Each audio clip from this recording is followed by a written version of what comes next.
yukarı çıktıkça oksijen de azalmaya başladı. Alp dağları diye geçebiliyor. Şurada da ayrı bir lagün var. Küçük tabii. Herkese Ankış'ın başkenti Ovaraz'dan selamlar dostlar. Bugün Alp dağların kalbi olan Ovaraz'a geldik. Tabii fakat bir sıkıntı var. Bayağı erken geldik. Saat şu an 5'e yaklaşıyor, yani sabahın erkeni bayağı. Gerçi bu saatte gelmemizin sebebi de otobüsün bileti biraz ucuzdu. O yüzden erken geldim. Sorun yok. Şimdi restoran falan bakacağım. Biraz kahvaltı yaparım. Vakit öyle geçer. Sonra birkaç müze falan görürüz. Dediğim gibi eğer çıkabilirsem Alp dağları da çıkarım da, fakat onun için bayağı bir ekipman gerekiyor. Bakalım, bir plan program yapacağım. Umarım güzel bir gezi videosu olur. Burası da böyle harika meydanı. Tabi biraz gece olduğu için kamera kötü çekiyor ama olsun, yine de size de göstermek istedim. Tabi havada bayağı soğuk. Gidip biraz kalın bir şeyler almak lazım. Meydanı güzel. İncin top oyna tabi. Bizden başka da şu an kimse yok. Bakalım, bir gezelim, görelim, şehri tanıyalım istedim. Umarım video da güzel geçer. Videomu da beğenmeyi, kanalıma da abone değilseniz abone olursanız sevinirim dostlar. Sizin desteklerinizi görmek gerçekten bana büyük bir motivasyon veriyor. Şimdiden her birinize teşekkürlerimi iletiyorum. Evet dostlar, şimdi havada soğuk, biraz da restoran falan baktık. Tabi bayağı erken olduğu için hiçbir yerde açık değil. Biz de böyle sokak ortasında çorba satan bir yer bulduk.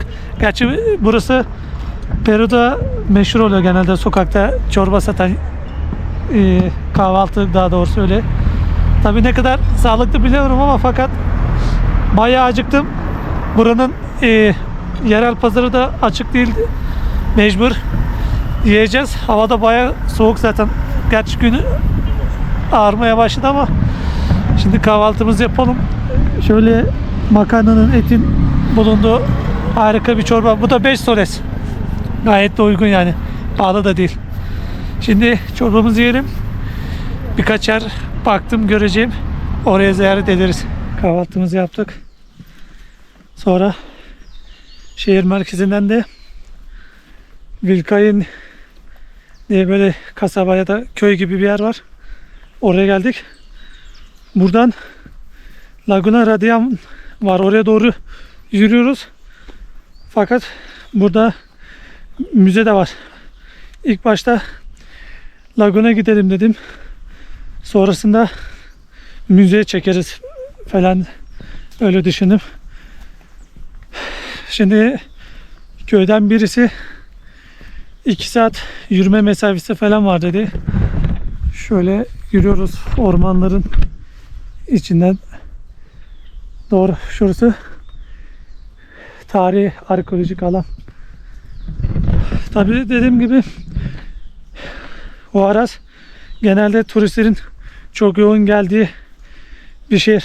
Bunun da ana sebebi çoğunlukla hem tarihi olsun hem de Alp dağların yamacında olduğu için çok popüler bir şehir olmuş. 2004 yılında itibariyle de zaten 145.000 nüfusuyla Ancash bölgesinin en büyük ikinci şehri, Peru'nun da 25. en büyük şehri olarak geçiyor. Hoşuma gitti gerçekten. Hem doğayla iç içe güzel bir şehir. Otobüslerde Lima'dan taban fiyatı 40 soles, 45 soles. En düşüğü öyleydi. Ben uygulama üzerinden aldığım için 36 soles ödedim. Sonrasında baktım 34 solese düşmüştü. Tabii uygulamada 2 soles, 3 soles de kendi komisyonunu alıyor ayrıca. Onu da bilgisini vereyim. Yürümeye devam ediyoruz fakat buradaki yaşayan köy insanlara rastladık. Laguna Radia nerede diye sorduğumda yanlış yere gelmişiz ama şöyle bir şey de var. Diğer bir lagun da varmış. Haritalarda gözükmüyordu. Laguna Aguac diye geçiyor. Orası da 3 saat yürüme mesafesinde dedi. Laguna Radia'dan 2 saat yürüme mesafesi. Ama internetten baktığımda hemen yakın gösteriyorlar. Bizde olmadı. Laguna Aguac'a gidelim dedik. Sonrasında da Radia'na geçeriz. Müzeye gideriz dedik. Şimdi burada tekrar açayım dedim sizlere. Göstermek istediğim şu. Şöyle de daha iyi gösterebilirim. Şurası da At Dağları diye geçebiliyor. Tabi oralarda farklı lagunlar var. Daha sonra başka Rana Palca, Puka Gaga Punta vesaire At Dağları'na doğru gidiyor böyle. Harika gerçekten. Etkileyici ve güzel dostlar burası da. Şimdi bizim tabi daha yürüyeceğimiz alan çok fazla. Şöyle ormanın derinliklerine doğru gidiyoruz. Şu yukarıda da kuş bakışı bakabileceğimiz gibi bir yer gördüm ama çıkabiliriz belki. Burada da böyle nehir var. Hatta yere gelmişken de olmadı bu güzel manzarada bu aracın hikayesinden bahsedeyim sizlere biraz da. Burası Kuyulkay ve Santa nehirleri çevresinde ilk insan yerleşimleriyle gelişmesi, daha doğrusu İnka öncesi dönemlere kadar uzanıyor. Tabi İspanyol kuruluşu 1574 yılında İspanyol fetihçisi Alonso de Santoyo y Valverde tarafından Kızılderililerin azaltılmasıyla birlikte gerçekleşiyor. O zamandan temellerini atıp ve kuruluyor. Gideceğimiz yerde demirlerine göre 4200-4300 metre yükseklikte bir yer. Tabi çıktıkça nefesim de daralıyor. Zor oluyor. Şöyle de merdiven yapmışlar. Demek ki doğru yoldayız. Böyle gideceğiz. Yürü bitmiyor. Ama ortam şahane ve koku, ağaçların kokusu muhteşem dostlar. Tabii kamp malzemeleri falan da olmadığı için biz de At Dağları'na kadar çıkamayacağım. Yani At Dağları dediğimde bayağı büyük yer. Huascaran Parkı diye geçiyor. Sadece Huaraz'a bağlı değil. Karaz, Hungay, Hungay'da sanırım. Yanlış hatırlamazsam yine aşağı yazarım olmadı. Yani oralara doğru gidiyor, şehirlere doğru. Oralara da büyük ihtimal gitmeye istiyorum, daha doğrusu Karaz'a falan. Oralar da güzel. Yine tarihi güzel şehirler. Belki daha sonra gideriz oraya da. Tabi buralarda At Dağları'nda kamp yapmak için bayağı bir malzeme gerekiyor. Bizde de o kadar malzeme yok. Yeşilliklerin içinde muazzam bir yer gerçekten.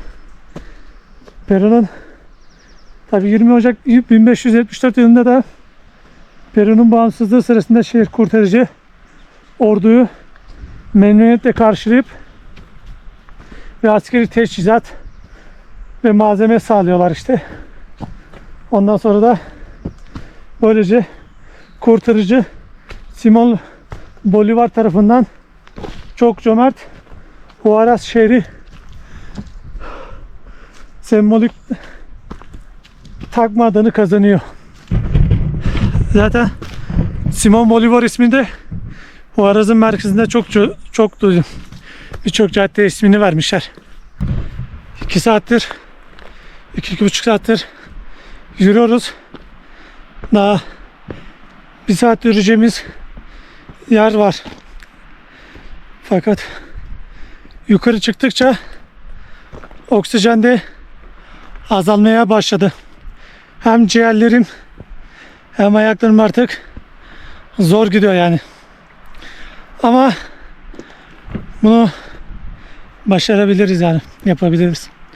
Buraya kadar gelmişken olmadı diğer Laguna yani Radial dediğim yere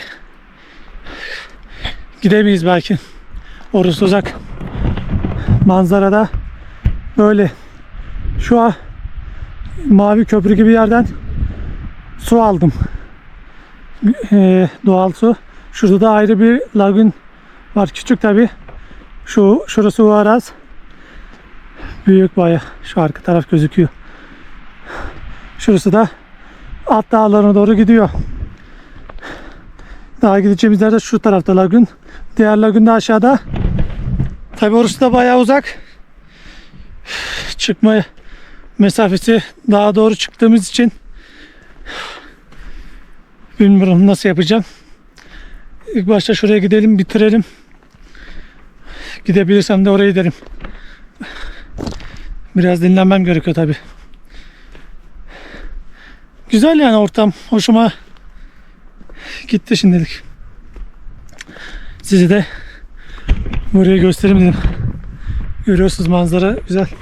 Sabah hava bayağı soğuk olsa da neyse ki şimdi güneş açtı tabi. Bayağı da yakıcı. O yüzden de kendimi korumam gerekiyor. Bayağı da gideceğimiz yer var galiba.